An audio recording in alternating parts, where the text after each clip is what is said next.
Добрый день. Меня зовут Рожерио Невиш, and that's all the Russian I know. That and я не говорю по-русски. In fact, I speak so well, я не говорю по-русски, that people often don't believe me. They keep on speaking, ты шутишь. And they keep on going, and I don't understand anything. Anyway, I'm not here. I'm a professor in Brazil at the Federal University of São Paulo.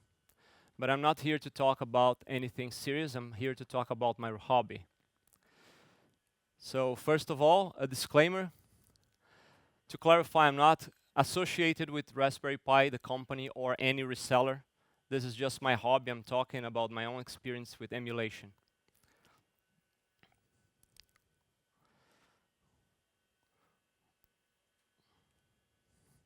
This is my rig at home. You can see it's heavily focused on gaming, in particularly retro gaming. People who know retro gaming might recognize some of the controllers on the table. Super Nintendo, Xbox, PlayStation, the Competition Pro, very popular in the Commodore 64. This is my 3-year-old enjoying the Raspberry Pi and destroying my Python program. In fact, she enjoys the Raspberry Pi more than I do. She seems to be fascinated by it. And she doesn't care too much about the other computers in the house, but really likes this one. So I started collecting computers in the 80s. In 1980, I got my first video game. In 1981, my first Apple II. And I collected a bunch of them throughout the years. But they soon became a problem, as I'm going to explain. So I had to get rid of most of them, but I kept my favorites. One of the big problems with computers is the portability. You cannot carry them with you, especially when you travel. So my interest, I was always interested in technology.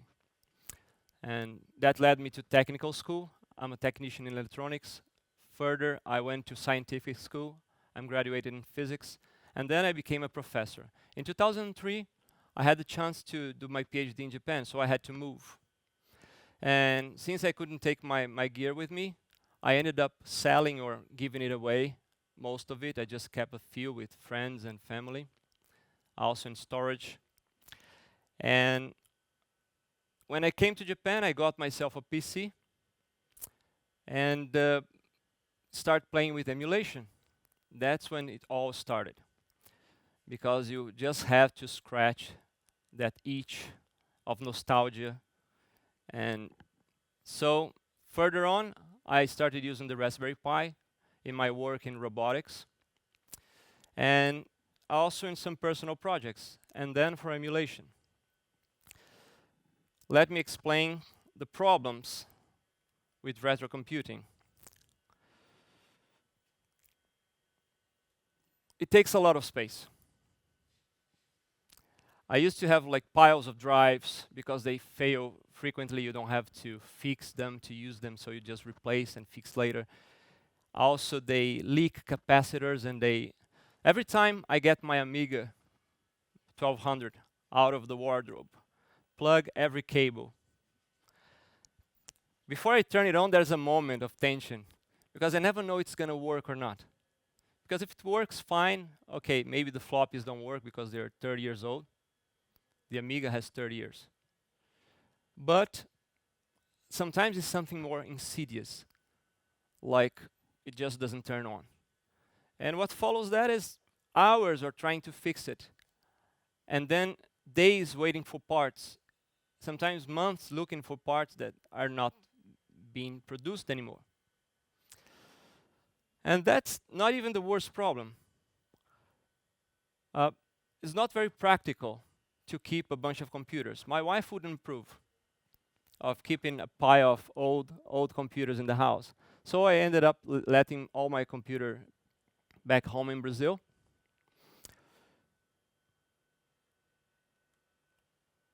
There comes the Raspberry Pi. There's one right here. It comes with all the computer and the keyboard. It even looks retro. Looks like some of those old computers in the keyboard, like the Spectrum and the Amiga Apple IIc. This is the hard drive, uses an SD card.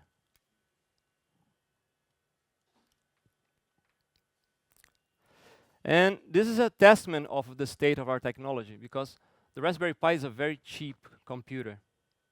It's a single board computer based on the RISC processor. It's also cheap, so it's perfect for emulation.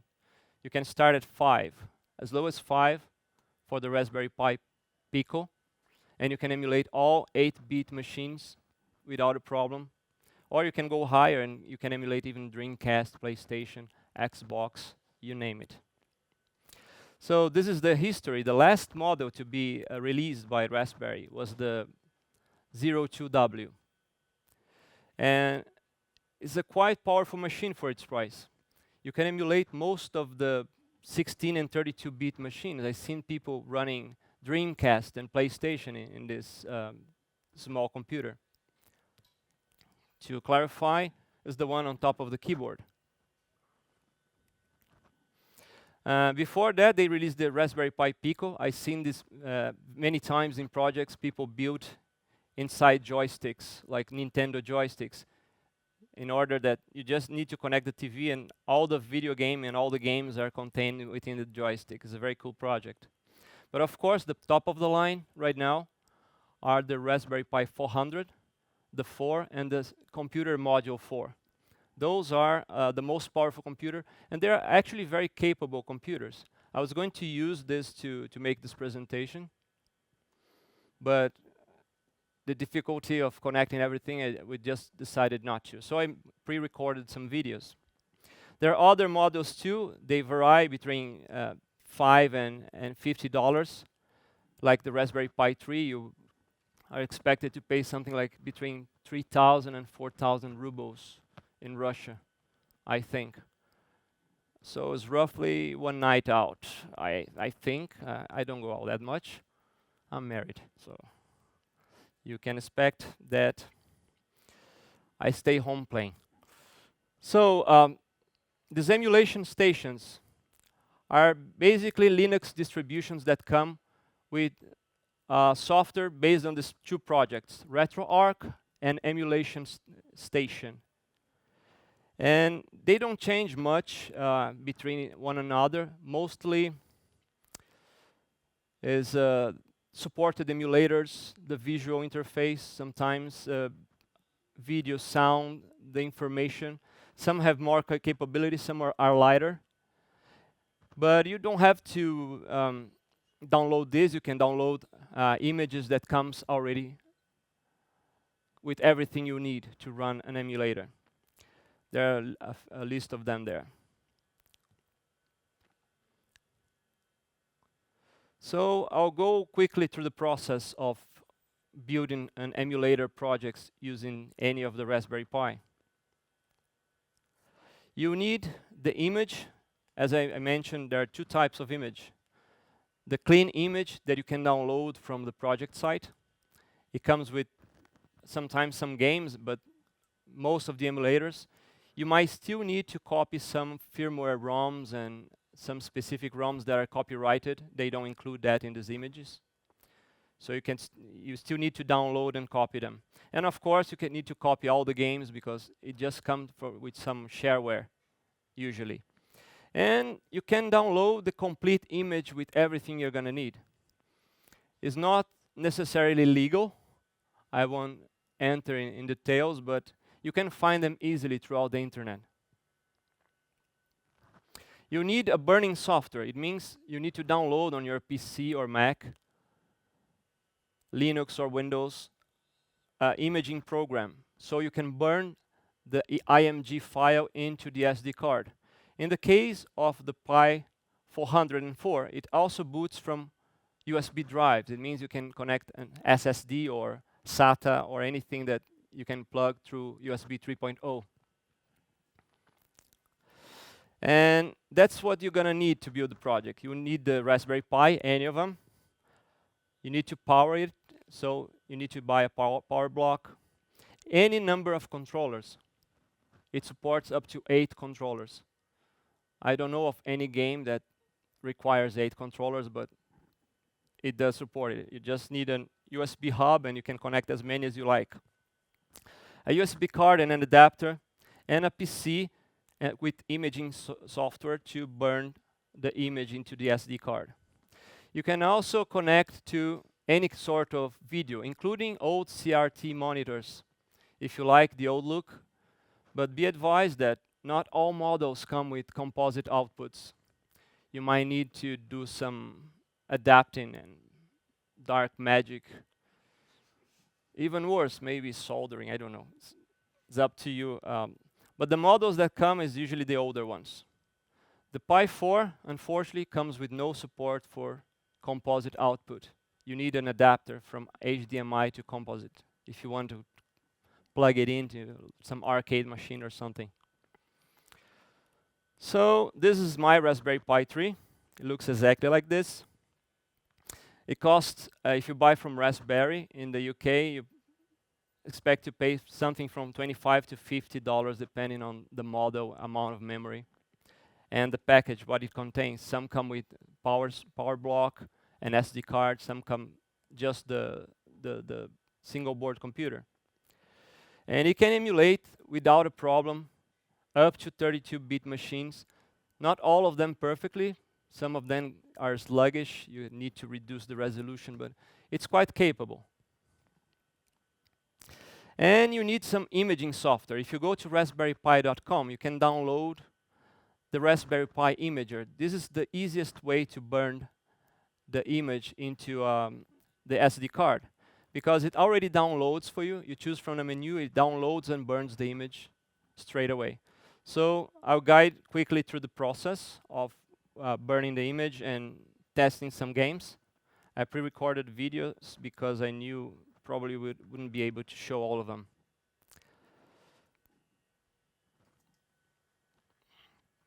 So you download Raspberry Pi Imager,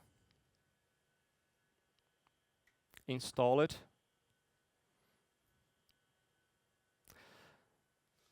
This is not a step-by-step guide. I'm jumping some steps here. The full guide can be found on YouTube or internet. It's quite easy. It's not very complicated.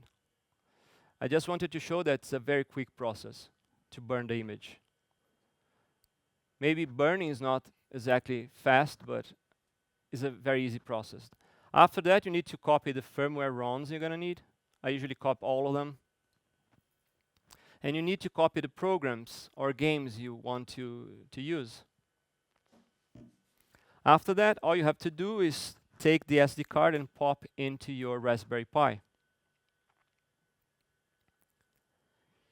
It's useful also to connect keyboard. This is my wireless keyboard.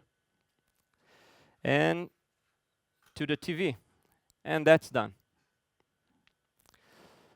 I used some Velcro to fix it in place so you don't see it. It stays completely hidden behind the TV. It boots into Linux, then Emulation Station. And that's all you have to do. You still have to pair a joystick if it's Bluetooth or just connect through USB. I already paired mine. There's a menu choice to configure your joystick. Is also useful because you don't need the keyboard so much if you configure your joystick properly. I installed some emulators. Notice that the emulators that don't have any files or don't have support are not shown. It only shows the emulators that has programs in the appropriate folder. And this is how it looks like. Arguably better than it ever did, thanks to digital signals and HD TVs. It never looked so good. The colors are perfect, it's quite fast. The sound is also flawless. And most emulators are pretty good. There are a few exceptions, I'll talk about them soon.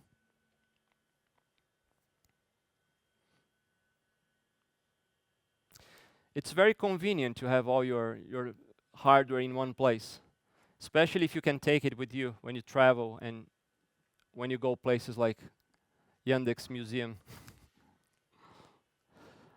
Next, some MAME. MAME is multi-arcade machine emulator.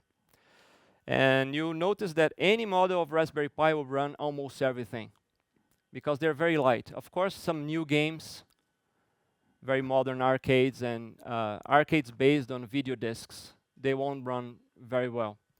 But those are very few, less than 1%, I think.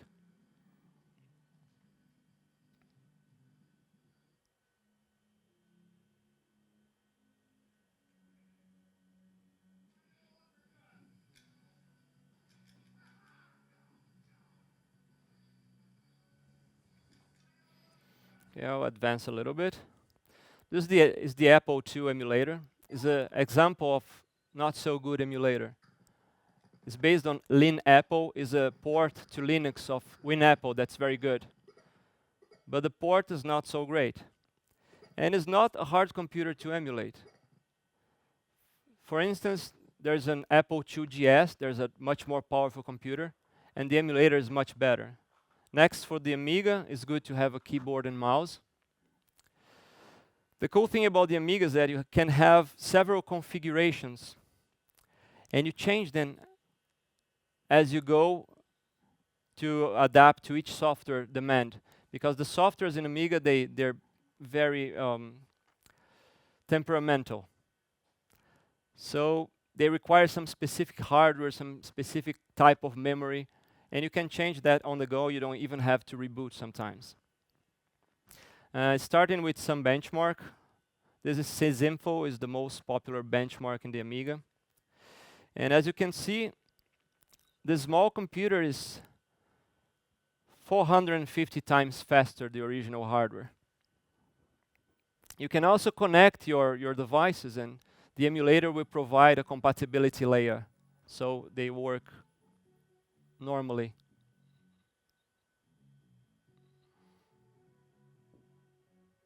It's a very impressive computer, even today, the Amiga.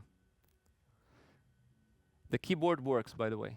You can use it with Octamed and other programs. This is iGame. iGame is a front end for HDF images. HDF files are nothing but floppy disks installed in the hard disk.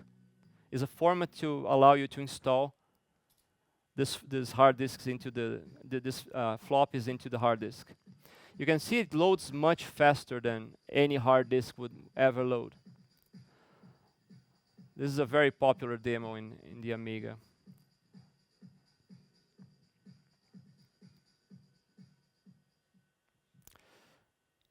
And if you put side by side with the Amiga, I did that, you won't see any difference. You'll hardly see any difference in the video or sound.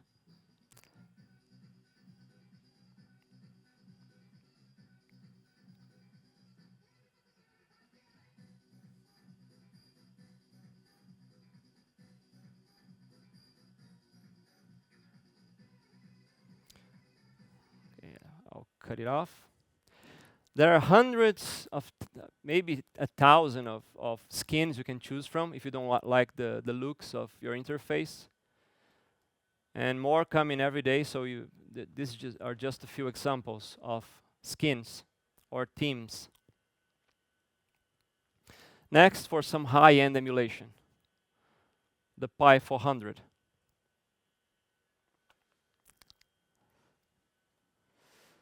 So the Pi 400 is perfect. It's not very expensive. You can buy one for less than $70. I checked in the UK, the price is around £54. But in Russia, you might expect to pay something between 7,000 and 10,000. I bought mine in Russia, I paid 8,000, but a few months ago. Right now, it's more expensive. I don't know exactly why. And it will emulate everything you throw at it, because it's much more powerful than the Pi 3. It's actually twice as fast. And this time, instead of building my own emulator, I would just download an image ready with everything. This is a courtesy of our friends at Arcade Punks. Feeling lucky? Punks. So I downloaded one of them. I don't remember which one. And you don't have to do anything else. You just pop the SD card and it boots straight into the emulation station. You can see that the interface is much more polished. And the Raspberry Pi 3, I recommend the RetroPie because it's very light. This is very heavy interface. But you can always change the interface so it looks different. And you notice that all of the games and emulators, they come with graphics and images and videos, box art. Whoever built this image put some work into it. If you change the interface, you'll notice that not only the graphics and sound will change, but also the functionality. You notice that this interface, for instance, it shows information about the hardware, like manufacturer, year of release, and processor, how much memory, etc.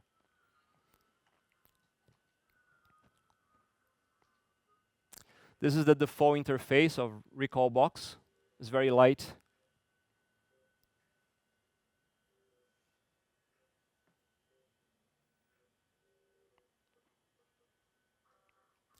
But I particularly like this one. It shows not only the images of the systems, but also a lot of information about each one of them. If you're curious about the systems, it will tell you everything you need to know. Next, I'll test some Dreamcast. Dreamcast is one of the harder to emulate games because it requires 3D acceleration.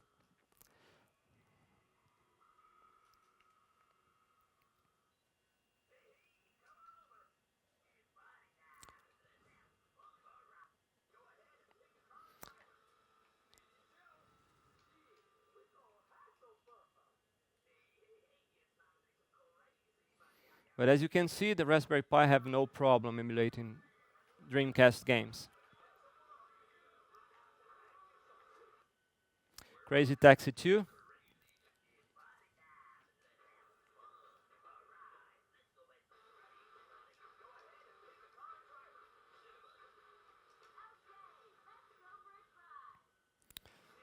It requires a PS4 joystick to play it properly because it needs the accelerator and lots of buttons. I'll advance a little bit.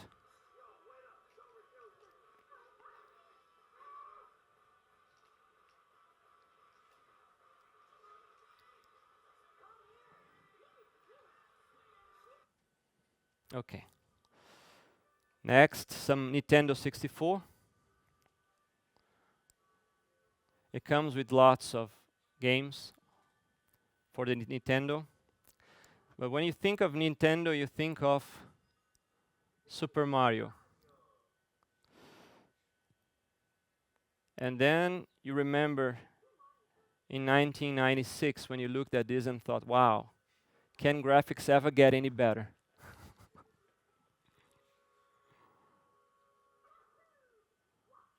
Turns out they can.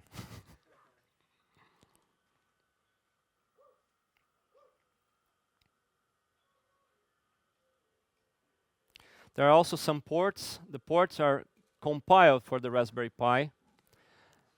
That means they should run fast. They're native programs. Everybody knows Doom.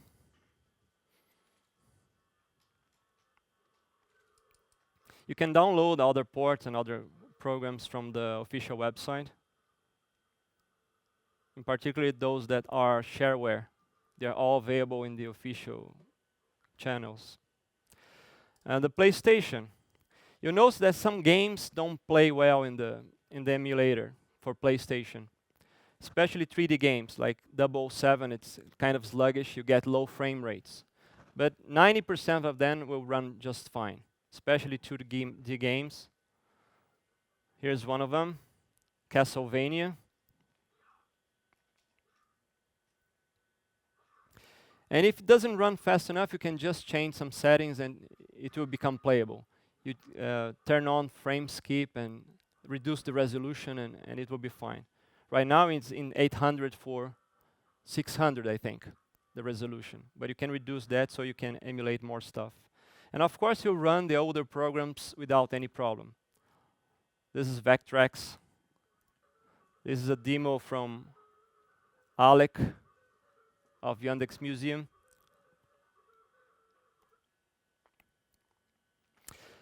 Next, some retro computing. I'll show some computers being emulated in the Raspberry Pi. And there's a series of advantages to running emulators. First of all, the hardware doesn't fail so often. Second, you can speed up considerably the programs. Of course, not all emulators are made the same. Some of them are better, some of them are not so good. Usually, these distributions, they come with several emulators bundled with. So you can choose the one that works better for the kind of program you like to run. This is the Apple II GS. So I copied some hard disk images and some floppy disks to Recalbox. And you notice it booting that the Apple II GS is a very slow computer, and that's by design. Because Steve Jobs personally ordered Steve Wozniak to reduce the speed from 4 megahertz to 2.8, because he didn't want to compete with the Macintosh. He didn't want to compromise Mac sales. So he ended up destroying the Apple II GS because it didn't sell well at all, despite the fact that it was a better computer at the time. So as you could see, I changed the clock to unlimited. And you notice that it becomes a little bit faster. Just a little bit. And you notice that most programs and games will enjoy the extra speed, the extra clock, and keep timing so you can still play them. But some of them will become totally unplayable.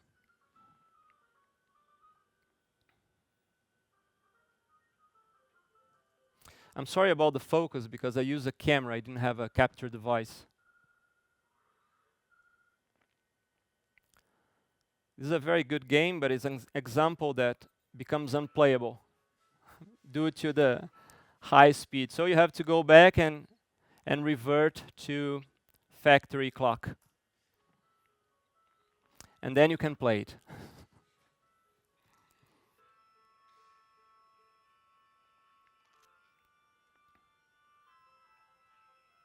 It's a very cool game based on Transformers.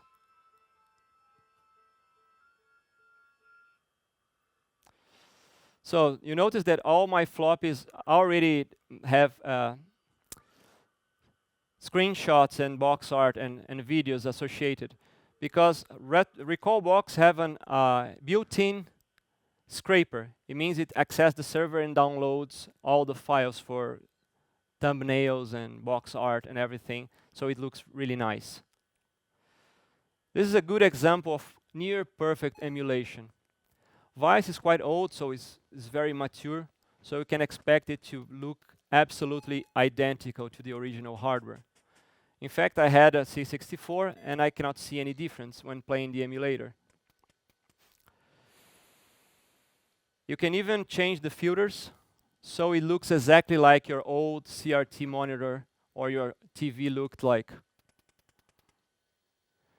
It enhances the image, actually making it worse. So it looks very old.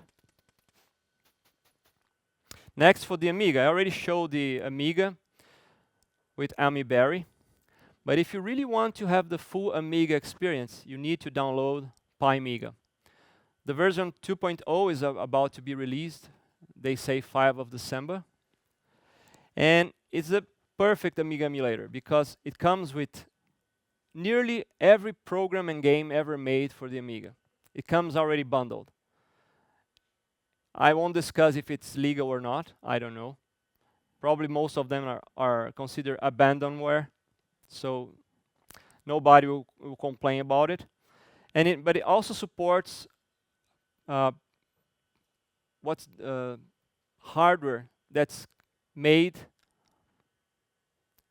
is proprietary. It means the hardware is not exactly legal to copy a hardware somebody invested money into.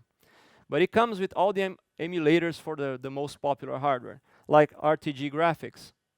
You can use full HD TVs or even 4K because it's supported by this new hardware that's proprietary.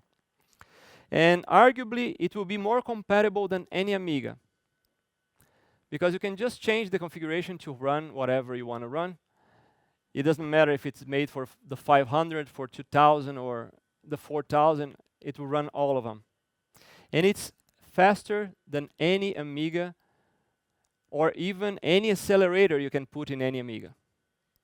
There's no match. Oh, FPGA, slower. Trust me. And you'll see why. I'll run some demos. Sysinfo AIBB is a benchmark program. This is how it looks like. If you need to change the configuration, you just press F12. Is a key that the original Amigas didn't have. So I just booted the Amiga 4000.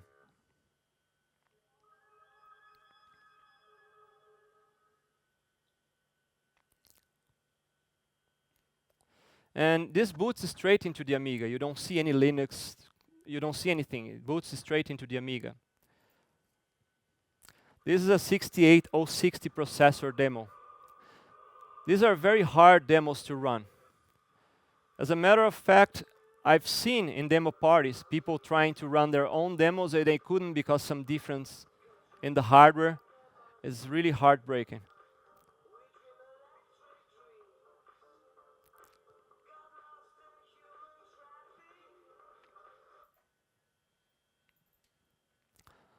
Next, some Sysinfo. Sysinfo, some people don't like it because the benchmark test is very simple. It shows nearly 1,000 times faster than the original Amiga, and twice as fast as the Pi 3. But if you don't trust Sysinfo, you can use any other benchmark program, and it will tell you the same thing. It's hundreds or even thousands of times faster than the original Amiga. FPU calculations are like 50,000 times faster. It's insane.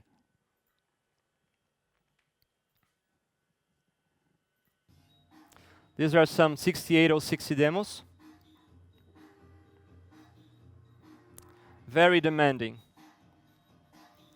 In fact, very few real Amigas can run these demos. You need an accelerator or you need a 68040 processor. You need lots of memory.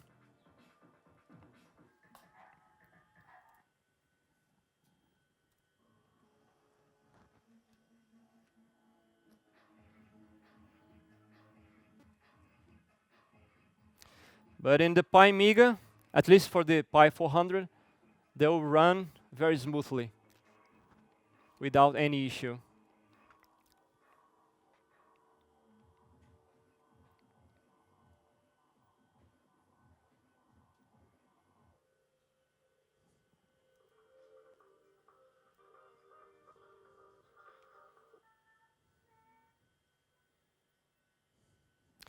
So, we're coming to the end of it. Modding. Modding is a big part of the Raspberry Pi community. I've seen people building projects with the Raspberry Pi into all sorts of consoles and joysticks. If you've seen those arcades they have in the lobby, also in some pubs and malls they have these arcades. That's a Raspberry Pi. Chances are that's a Raspberry Pi because it's cheap and it can run all those things. You just need to put the board there and add some monitor and joysticks, and that's all. Some people also like their Pi to look like their computer. So they get some old, beaten down computer and replace the insides. In fact, if you have an old broken computer, you can just replace the motherboard for a Raspberry Pi, and you give him extra life, you give it extra functionality. It's very practical. And these are some concept renders to make the Raspberry Pi 400 look like retro console or retro computer. And you can also just buy a cool case straight from the shops. These images I got from AliExpress. So there are hundreds to choose from. My favorite is the NES Pi 4. It's very cool. It looks like a Super NES and comes with a small screen. So it's a really very compact computer. It's for the Pi 4. So how does emulation on the Raspberry Pi fares against FPGA? Honestly, I had both in my possession, and I couldn't tell the difference. People say, oh, the FPGA is cycle exact. So can be the emulator. You just have to change the settings and say, I want cycle exact. There's a checkbox for that. And you won't see any difference. The difference is that the FPGA costs a lot more. You may expect to pay anything from $300 to $600 to have a FPGA emulator that does exactly the same as your $35 Raspberry Pi. Also, the interface of the FPGA, in this case I'm talking about Mister, is not so user-friendly. And it's not free of flaw. It also has its glitches. So you expect to have some problems with FPGA as well with emulation. Not everything runs smoothly. Sometimes you have to struggle with settings to make your program run, and it still won't run very smooth. But the advantage of the software emulator is it's highly configurable, is affordable, and it provides you with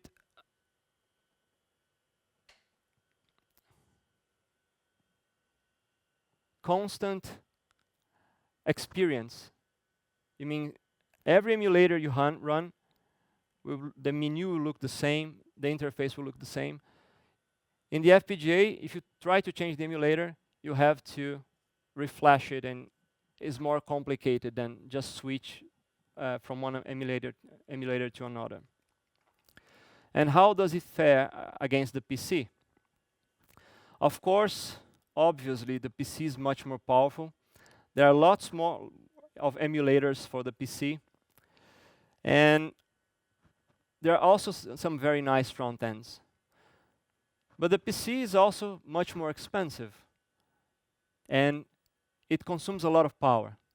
If you just want some simple solution that can run on your TV at the living room, the Raspberry Pi consumes only 3 watts maximum, because the power source is 3 watts.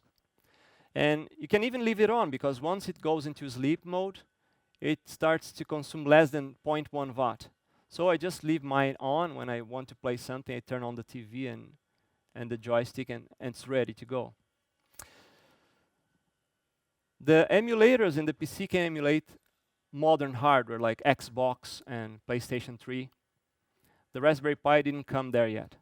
It's far from it. But as I said, these are some front ends in the PC. They look really nice. But they're also not easy to configure. And they're not compatible with all emulators.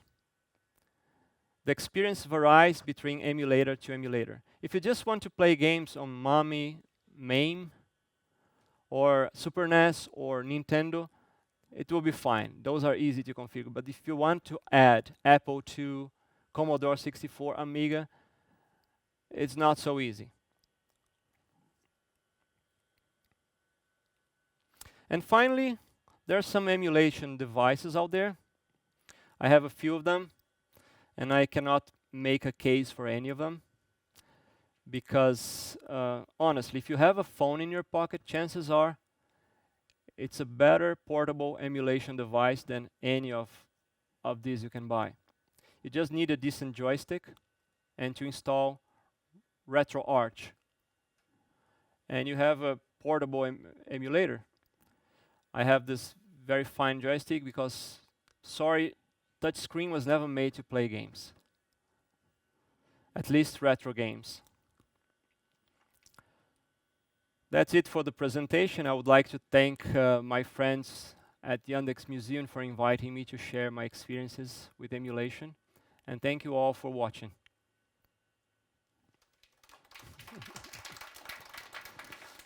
Any questions?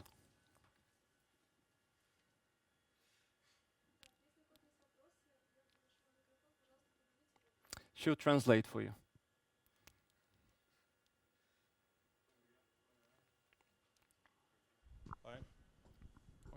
I might have a question about the delays when you're playing like a professional gamer on the Raspberry Pi. Have you any suggestions or experience about the, if, for example, speedrun for Mario or something like that? You know, is it possible to play Raspberry Pi emulators without visible delays? I cannot speak for professional gamers because I'm not one. I just play as a hobby. But I can tell that I don't feel any delays, I don't feel any lags. And the reason for that is, as you could see, it's hundreds of times faster than the original hardware. And chances are there are less delays. So some games even are harder to play because they become too fast. You have to slow down the emulation so you can play them. So I don't think there will be any lags. If you want to try, you just try one of those arcade machines in the lobby and you'll see that you won't feel any delay at all. At least I don't. Maybe some professional gamer can perceive microseconds. I cannot. So I don't see any delay, any lag.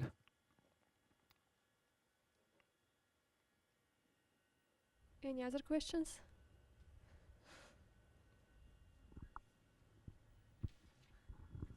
I want to know, what about PlayStation 2 emulation in Raspberry Pi? There is, but there's very little support. No one of these distributions come with the PlayStation 2, and the reason for that is that it doesn't look any good yet. It probably will at some point. At that point, it will be included in the distributions, but right now, it's not a great experience. It varies from game to game. Some games play very well in the Pi 400, some don't play at all. They're sluggish, low frame rates, and low resolution, so they just threw it out. Thanks.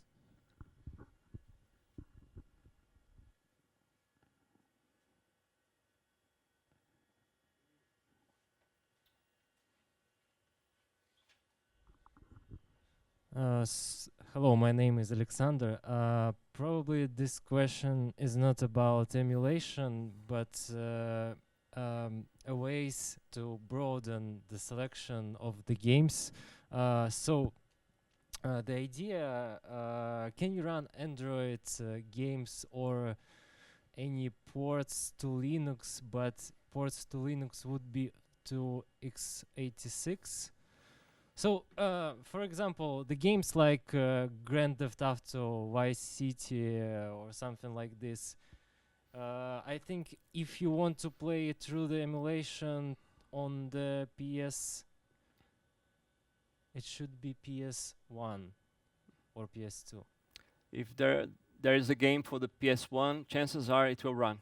But Android, you can install Android for the Raspberry Pi and run all Android games natively. The fact is that people just don't do that. There are no ports from Android to Linux for the Raspberry Pi, but you can have a Android layer. It's kind of an emulation.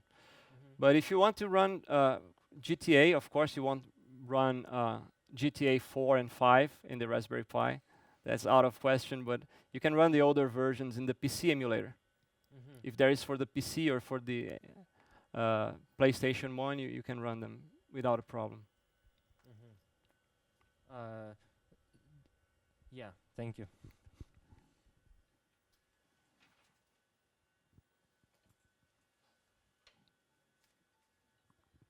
Again, question. What about Windows in Raspberry Pi? Yeah, you can install Windows 11. It's still in beta, but beta is not any good. I tried and I wouldn't use it as a daily computer. The Raspberry Pi is a quite capable computer. You can run most desktop software, but you gotta use something like, if you like the visual of Windows, there is a Twister OS. That's just a copy of Windows that runs on top of a Linux layer. So it looks exactly the same. And it even runs your Steam games. Not all of them. GTA 4? No. But you can install some Windows in Windows 11 in some telephones, smartphones. Yeah, you And can you install can Windows run- 11 in the Raspberry Pi. And you can run GTA 4, for Yeah, example. it runs.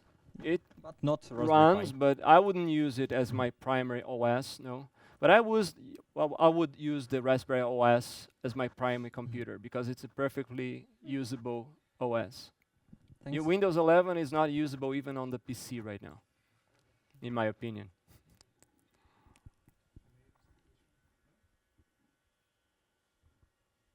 Have you tried Raspberry Pi as graphics backend for Oculus? For Oculus, For Oculus, yes. well, I have a Quest 2, Yes. but I never tried to connect them. I connect the Oculus 2 to the PC, works all right.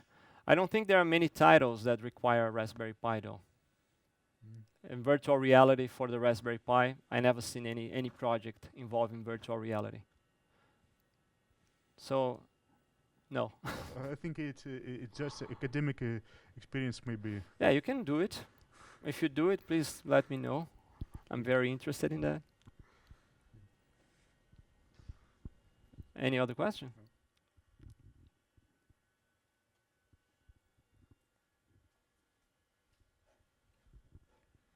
And what about Windows 3.1, Millennium, XP? Oh yeah, those run.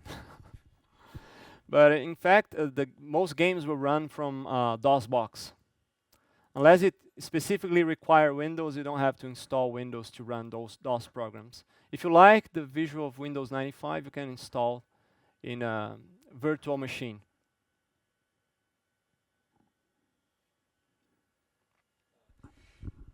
One more question about virtualization in Raspberry Pi. Virtualization. Yes. Yeah, there is. I think the RISC processor was made thinking about virtualization.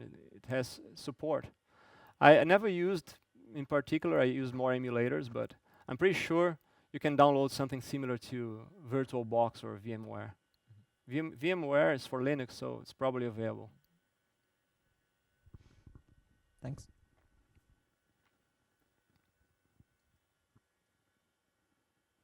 It's not going to be any fast, though.